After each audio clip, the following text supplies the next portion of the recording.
Assalamu alaikum. I'm Amna Razak from MS Chemistry Batch 2. The topic of my presentation is marginal lands and chemistry of its soil. In my first slide, introduction about marginal lands. Marginal land is the land that has little or no agricultural or industrial value. Marginal land has a little potential for profit and often has poor soil or other undesirable characteristics. This type of land is often located at the edge of deserts or other desolate areas. Unused farming land, pasture land, and abandoned mines are the most common example of lands that have now turned into being marginal lands. In my next slide, chemistry of marginal land soil. The lands are called marginal because the sums appear in the margin of the table or the distribution is called marginal. Marginal lands is not entirely useless for human purposes. For example, certain breeds of free roaming livestock such as the English Leicester sheep are able to forage on such land. These are also some plants that can be grown in land that would be considered marginal for most agriculture uses. For example, cucurbita of cucurbita fos for example, cucurbita photodecima, the buffalo gourd, is well adapted to marginal agriculture lands such as sandy loam soils which have to be well drained. In my next slide, there is a difference between agricultural soil and marginal lands. Loamy texture soils are commonly described as a medium textured with a functionally equal contribution of sand, silt, and clay. These medium texture soils are often considered ideal for agriculture as they can easily cultivated by farmers and can be highly productive for crop growth. This type of soil is agriculture soil. Marginal lands are characterized by poor climate, poor physical characteristic, or difficult cultivation. They include area with limited rainfall, extreme temperature, low quality soil, steep terrains, or other problems for agriculture. In my next slide, there is the difference between agricultural type and non-agricultural type. Basically, agricultural type lands are those that are suitable for food and crops, and non-agricultural type are those that is unsuitable for food and crops. But there are use of marginal lands. Most often they are used as a grassland for cattle, sheep, or goats. A farmer might use native grasses or non-native grasses. Either way, it is important to establish good ground cover to avoid the loss of soil through erosion. Forage crop like clover and alfalfa could be planted. By the classification, marginal lands are divided into 11 categories. The number first is shallow rooting, number 2 is low fertility, 3 is stony texture, fourth is sandy texture, fifth is clay texture, sixth is salinic, seventh is sodic, eighth is acidic, ninth is overwet, 10th is eroded, and 11th is contaminated. There are six most common type of soil for agriculture. The soil that is good for agriculture are of six types. Number first is sand, second is clay, third is silt, fourth is chalk, fifth is peat, and sixth is loam. Marginal land refer to cropland that are not used for profitable productions of typical crops like corn, soybean, or wheat.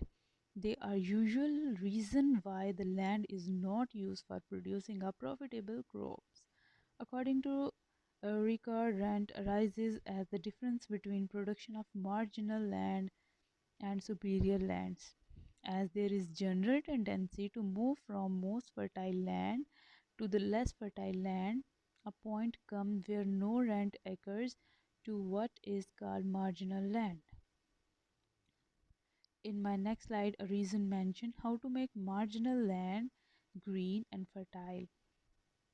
Soil fertility of marginal lands can be improved by incorporating cover crops that add organic matter to the soil, which lead to improved soil structure and promotes a healthy fertile soil by using green manures or growing legumes to fix nitrogen from the air through the process of biological nitrogen fixation. By microdose fertilizer application to replenish losses through plant uptake and other processes, and by minimizing losses through leaching below the crop rooting zone by improved water and nutrient application. Add manures for nitrogen. All livestock manures can be valuable addition to soil. Their nutrients are readily available to soil organisms and plants. Try composting. Tap chicken power to mix organic material into the soil. Mine soil nutrient with the deep rooted plant. Plant cover crops. In the next slide, some latest research on utilizing marginal lands are mentioned. The number first is the recent study by a team of scientists from the International Center of Biosaline Agriculture and the Food and Agriculture Organization of the United Nations has reviewed the status of the world marginal lands and their role in food security, poverty reduction, and environmental sustainability. In the next research, the potential of marginal land is improved food security, support by energy production or ecosystem services, but has globally got a lot of attention. Defining agriculture marginal land is a task that involves more than just considering the land quality. Its definition changed lots during the last 2 centuries. In next slide, some latest research are mentioned. Development of new technology and policies trends require the concept of prime land and marginal land to be renewed from time to time. Although much research has been done on the concept of marginal land, it is currently limited by the lack of clear, globally acceptable definitions. This study also stresses that agriculture in marginal area is the primary source of food and livelihood for the majority of the world's poor and will play an increasingly important role in feeding the future population, but issues like erosion, salinization, and waterlogging are leading to declining yields. In next slide, utilizing marginal lands. To identify the extent of global and regional marginal land, the study present a working definition for agricultural land that are referred to as marginal in the context of a given agriculture economy. To the category of marginal land are predominantly included lands which are excluded from cultivation due to economic infeasibility or physical restriction for growing conventional crops. Such sites may still have potential to be used for alternative agricultural practice, for example, bioenergy, feedstock production. In my last slide, some international and Pakistani land area discussion. Globally, marginal land make up to 21% of the total land. 13.5 billion hectare area, however, about 1,558 million hectare of these land are used for agriculture, out of which about 2 to 4 to 300 billion hectare is classified as agriculture marginal area. About 65% of Pakistan land is not used for agriculture. They become marginal due to human activities and natural disaster. That's enough from my side. Thank you so much for listening.